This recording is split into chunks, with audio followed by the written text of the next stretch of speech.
give the call to the honourable member for Fowler. Thank you, Speaker. My question is to the Prime Minister.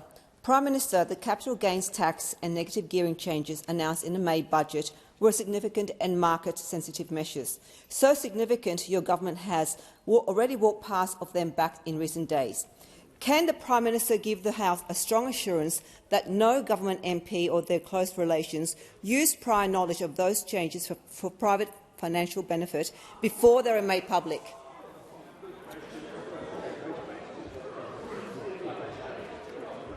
Order. I'll just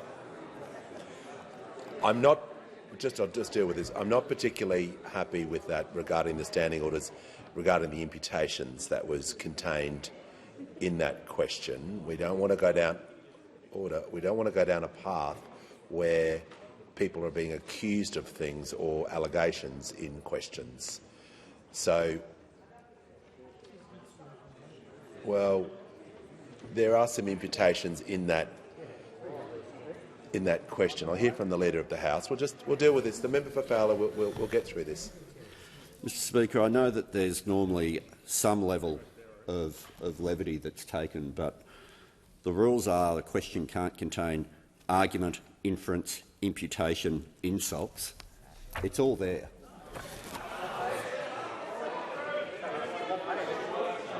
Order. Order. The issue. We'll deal with this, and I'll give the member Fowler the call. But when you're saying things that, whether MPs or the Prime Minister or their close relations using prior knowledge of these changes, that's a dangerous path to go down. So, is the member for Fowler seeking to rephrase the question? Speaker, I'm happy to rephrase the question. Okay. Can the Prime Minister give the House assurance that this information was properly safeguarded before the budget and were held so that no one connected to or in government was able to act on it for private financial benefit? Yeah. I'll just ask the Prime Minister to ignore the last part of the question because that is not within the standing orders. So, the Prime Minister has the call. So the member for Fowler, if she's got a suggestion or an allegation about anyone in the chamber, she should actually say it, what it is, and preferably say it outside. Order. This isn't a council. This is a serious parliament. And one of the things that we do...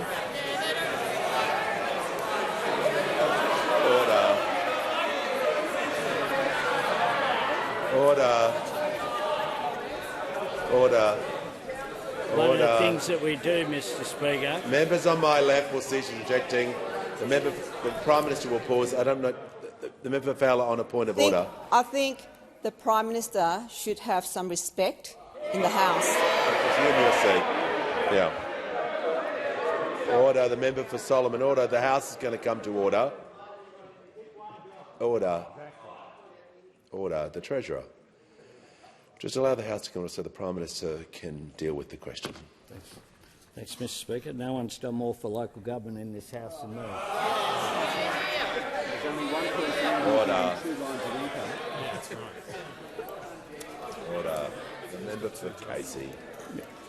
Order. Mr Speaker, part of the critique from some in the three right-wing parties and their cheer squad outside has been that there wasn't enough consultation before the tax announcements that were made. We were very careful, as always occurs, and I'm sure, as has always occurred for as long as I've been here across the board, whoever has been the Treasurer and gone through our ERC processes. That is something that we have in this country that we should cherish and we should honour, not denigrate to try to score a cheap point. I make this point, that around 65,000 taxpayers in Fowler will benefit from the WATO.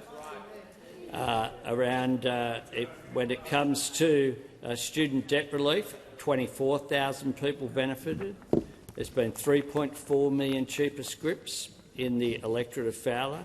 The Liverpool Medicare Urgent Care Clinic, I note that all our urgent care clinics are now open, has received 19,900 visits. Order. Members on my left. And there are now 86 fully bulk bill practices. Order. The member Fowler. for Fowler has taken her point of order. No, resume your seat. I'm not entertaining the point of order. And I had the pleasure yesterday, it must be said, with the member for Werriwa and the member for McMahon of being in south-west Sydney just yesterday.